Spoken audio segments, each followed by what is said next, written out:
So I want to start with a little story about hope. And before I start, I'd like to say that I looked up the birth date of our Prime Minister Modi and discovered that I'm 4 years older than him. I was born in 1946. India got its independence in 1947 after 200 years of British colonialism, almost 200 years. So I grew up with the mythology of great beings like Mahatma Gandhi and Pandit Nehru. And it was in the mid-50s when I was maybe 7, 8 years old, living in a small town called Jabalpur in India, that the newspapers announced that Mr. Nehru was coming to our little town. My father was an army doctor, and my mother was an amazing mother, but also a great storyteller. So for 3 weeks before Mr. Nehru came to our little city, at that time little, in Madhya Pradesh, there was only one conversation in our house for 3 weeks. And the conversation at breakfast, dinner, lunch, all the time, was always initiated by my mother. And she would start by saying, what kind of sari should I wear for Mr. Nehru's visit? And my father would tease her, of course, about that. But on the day that Mr. Nehru came to our town, we were there at 4 o'clock in the morning on the streets of Jabalpur. My father, as I told you, was an army doctor. He was dressed in his army uniform with World War II medals. My little brother, who later became dean of Harvard Medical School, was 4 years of age at that time. And we were all dressed in our very best school clothes. My mother in a beautiful pink sari. By 7 o'clock, there were millions of people on the street. And when I say millions, in India, it does mean millions. So wherever you could see, there were a sea of humanity. People on window ledges, on treetops, on buses, on bicycles, on each other's shoulders. And at about 9 in the morning, 5 hours after we'd been there, Mr. Nehru's motorcade turned the corner before our street, and the crowd went crazy. And the motorcade went very slowly past us. And this is my memory. Of course, it has been reinforced many times by family stories.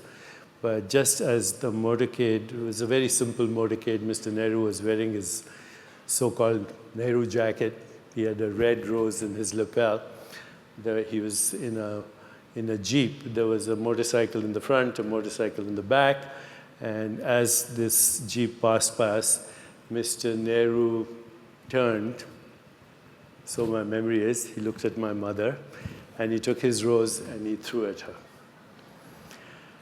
And the crowd gasped, except for my mother, who stepped forward like a queen, picked up the rose, looked at my father and said, "Daddy, what did I tell you?" And then she said, "Let's go home."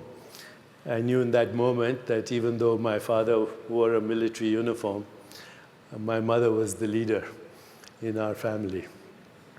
So we went home, and she put the rose in a vase in our library, emptied the whole room, and for 3 weeks, people came to our house to look at the rose.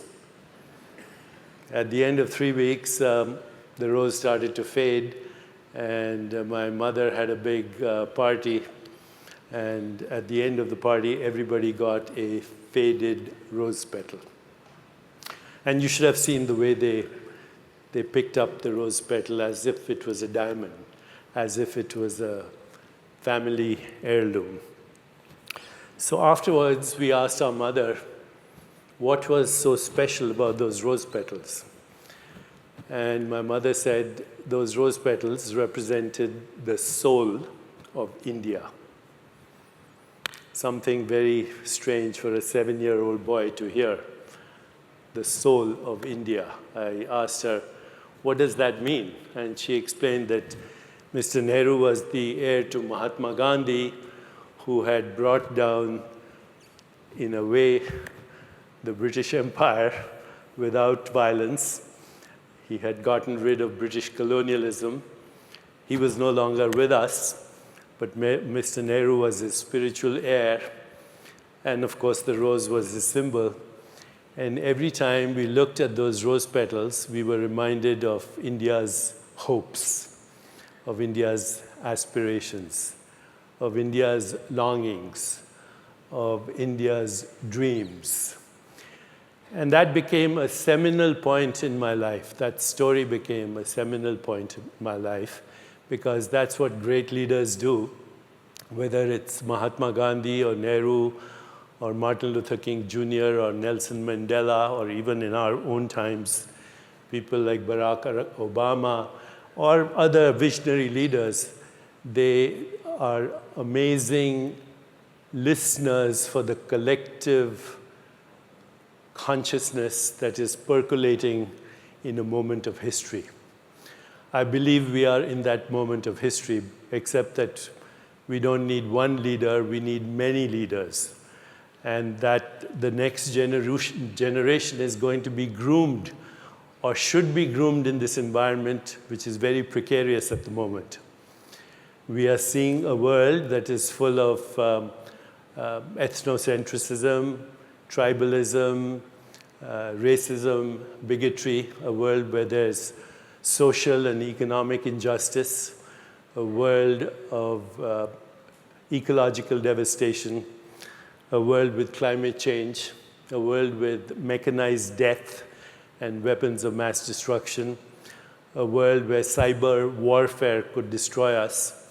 So one pessimistic view of the world today is that with our modern capacities and our tribal, ancient, medieval, conditioned minds, we are risking our extinction. It's not that human beings have not been like this throughout the ages, but today we have modern capacities.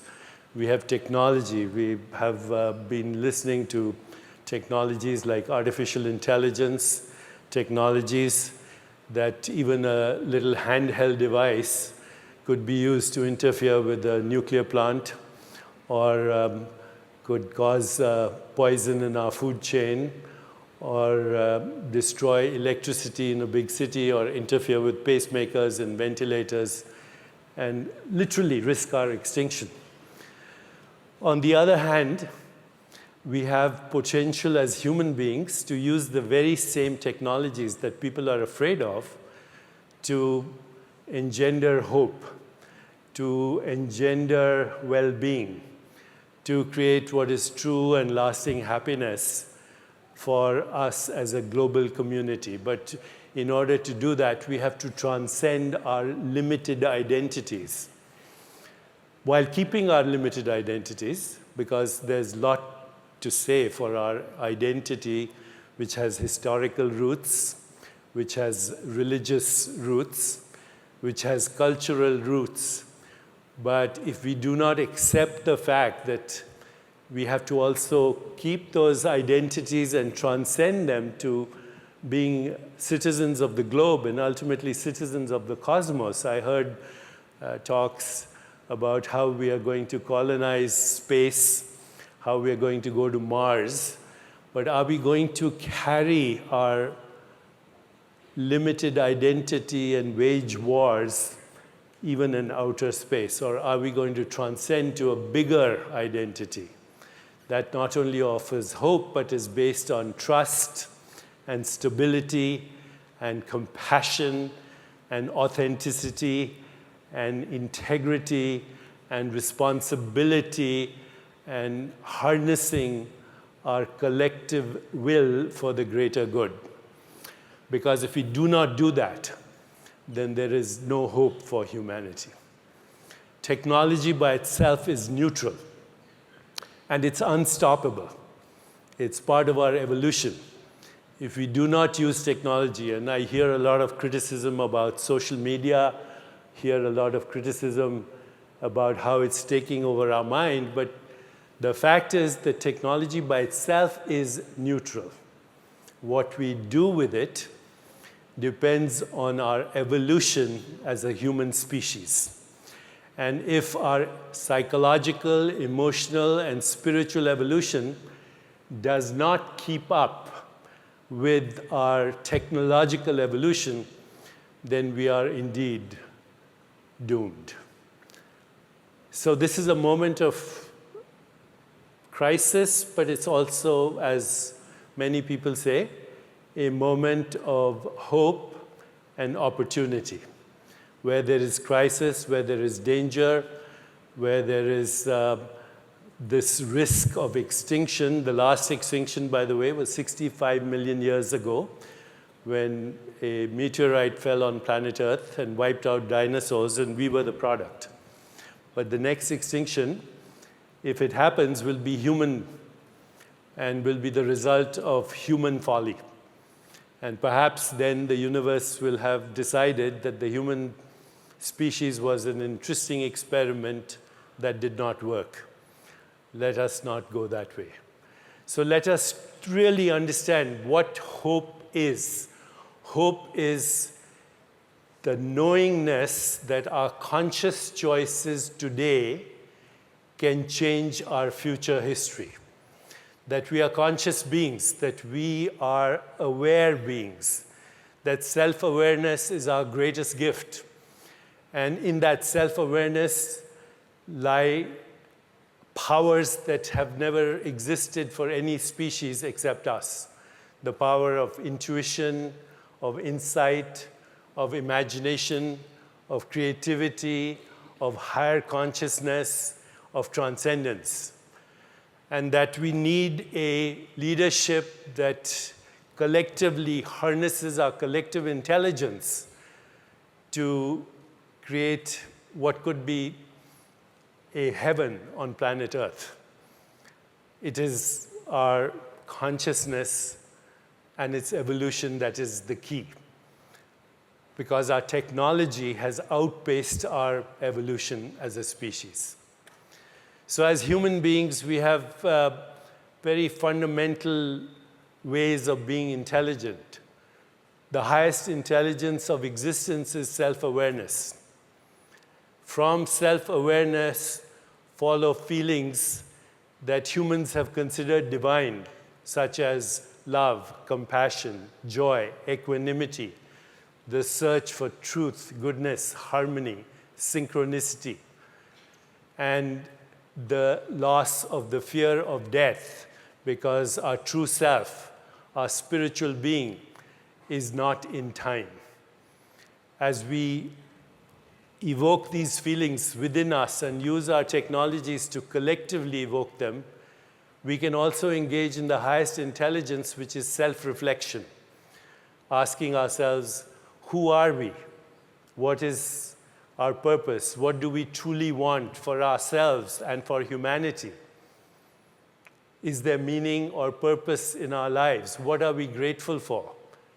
And as we reflect on those, to use our speech and action for the greater good. This is all possible. And I'm so happy that this is being harnessed as a particular topic here at the World Government Summit, where there are people from so many countries, where Dubai itself has people from more than 100 countries. This is a city of the future, a microcosm of the future. If we could create this in the rest of the world, I think we will have less to worry about. So before I conclude, I'm going to ask you a question, and I'm also going to tell you the answer. The answer is yes. And now I'm going to ask you the question. Please respond by saying yes. Are you aware right now? Could you be a little more enthusiastic? Are you aware right now?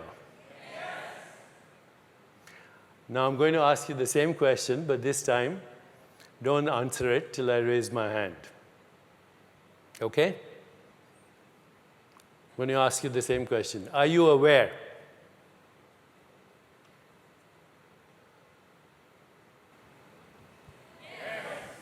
So are you aware is a thought? The answer, yes, is a thought. You are the awareness in which thoughts, perceptions, emotions, feelings arise. And yet most people are not in touch with their own being.